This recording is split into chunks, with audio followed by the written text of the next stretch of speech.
نحمده ونصلي على رسوله الكريم اما بعد فاعوذ بالله من الشیطان الرجیم بسم اللہ الرحمن الرحیم. ہاں یہ مسنون علاج ہے، طب نبوی ہے، یعنی علاج کرنے کا کہا گیا ہے. وہاں یہ ہے کہ ممنوع علاج سے بھی بچنا چاہیے. اور ممنوع علاج کیا ہے؟ غیر شرعی اور شرکیہ طریقے سے علاج، یعنی شرکیہ دم یا تعویذ وغیرہ.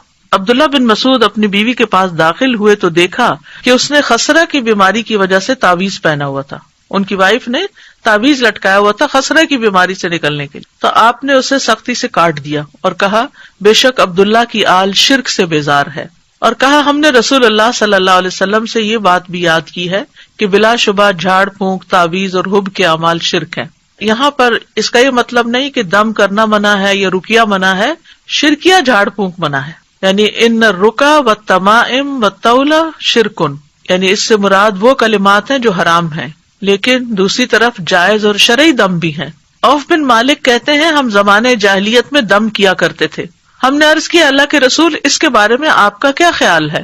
آپ نے فرمایا اپنے دم کے کلمات میرے سامنے پیش کرو، دم میں کوئی حرج نہیں جب تک اس میں شرک نہ ہو. اچھا، یہ جو بات ہے نا کہ لا بأس بالرقى ما لم يكن فيه شرک، اب یہ قرآن کی آیات تو نہیں تھی نا دور جاہلیت میں. تو آپ نے پوچھا کہ مجھے دکھاؤ کہ کون سا دم کرتے تھے، بتاؤ مجھے. آپ نے فرمایا کہ اگر شرکی الفاظ نہیں تو دم ٹھیک ہے. اس سے ایک بڑی اہم بات پتہ چلتی ہے. بعض لوگ اس بات میں بہت فس کریٹ کر دیتے ہیں کہ یہ کوئی مسنون طریقہ نہیں دم کا، اور آپ کو یہ کس نے کہا کہ یہ آیت 10 دفعہ پڑھ کے دم کریں تو ٹھیک ہو جائیں گے. تو آیت پڑھنے میں تو کوئی حرج ہی نہیں ہے. یعنی جیسے کسی کو منزل نام کی کتابچہ بھی ہوتا ہے، یا اسی طرح رقیہ جس میں قرآن کی مختلف آیات اکٹھی کی گئی ہیں، ان کو جب پڑھا جاتا ہے تو لوگ پوچھنا شروع ہو جاتے ہیں یہ کہاں لکھا ہوا ہے کہ یہ آیت بھی پڑھی جائے اور یہ آیت بھی پڑھی جائے. تو اس موقع پر یہ حدیث یاد کر لی جائے کہ اگر کوئی شرکیہ چیز نہیں ہے اور قرآن تو قرآن ہے، اس میں تو سوال ہی پیدا نہیں ہوتا. لیکن عام جب ہم دعائیں کرتے ہیں تو ان میں بھی اگر کوئی شرکیہ طریقہ نہیں ہے تو وہ دعا بھی فائدہ دے گی انشاءاللہ، اور مسنون دم بھی، اور قرآن پاک کی آیات پڑھ کر دم کرنا وہ بھی فائدہ دے گا. بعض لوگوں کو اللہ سبحانہ تعالیٰ نے بہت حکمت دی ہوتی ہے اور وہ قرآن کی آیات سے ایسے میننگ نکال لیتے ہیں کہ جس سے واقعی لوگوں کو فائدہ بھی پہنچتا ہے. اس میں ایک ویب سائٹ ہے رقیہ ان لنڈن، اس ویب سائٹ پر مختلف طرح کے دم ریکارڈ کیے گئے ہیں جو کہ کافی مفید ہیں. مثال کے طور پر اگر کسی کے پاؤں میں کوئی تکلیف ہے تو انہوں نے کیا کیا ہے کہ پاؤں سے متعلق جو آیات ہیں ان کو اکٹھا کر کے ان کو ایک رقیہ بنا دیا. اسی طرح اگر دل میں کوئی تکلیف ہے تو دل کی آیات، یا اسی طرح اور جن اعضاء سے متعلق کوئی تکلیف ہے تو اس سے ملتے جلتے آیات جو ہیں وہ اکٹھی کر کے ان کا رقیہ بنا دیا گیا. تو اس میں کوئی حرج کی بات نہیں ہے، اس میں کوئی لڑائی جھگڑے اور بحث مباحثے کی بات نہیں ہے کہ کیا نبی صلی اللہ علیہ وسلم ایسا کیا کرتے تھے. نبی صلی اللہ علیہ وسلم نے ہر چیز نہیں کی، کیونکہ آپ نے اصول دے دیے ہمیں. کچھ چیزیں تو آپ نے کی ہیں، وہ تو ہمارے لیے بہت ہی اوتھینٹک اور یقینی چیزیں ہیں، لیکن کچھ چیزیں ایسی بھی ہیں کہ جو آپ نے ان کی حدود بتا دی ہیں.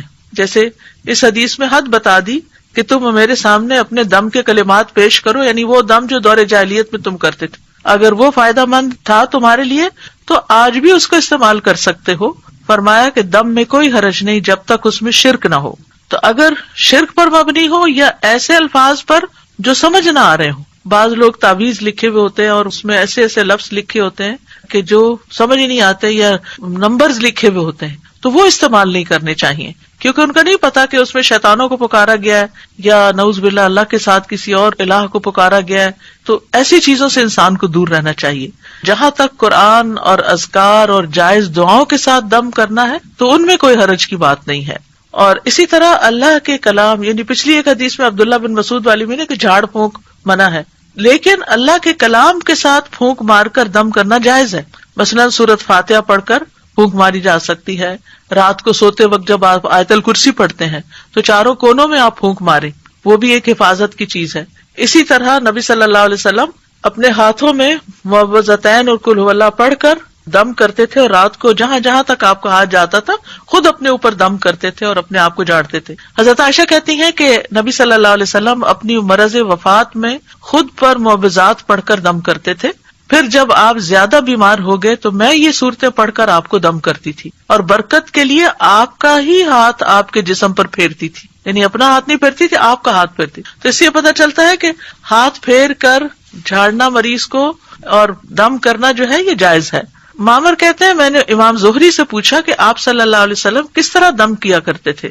انہوں نے بتایا آپ دم کر کے اپنے دونوں ہاتھوں پر پھونک مارتے، پھر انہیں اپنے چہرے پر پھیر لیتے، اور پھر اس کے بعد یہ کہ باقی جسم کے اوپر بھی جہاں جہاں تک ہاتھ پہنچتا. تو اس حدیث میں دلیل ہے کہ اللہ کے کلام کے ساتھ دم کرنا اور پھونک مارنا یہ جائز ہے.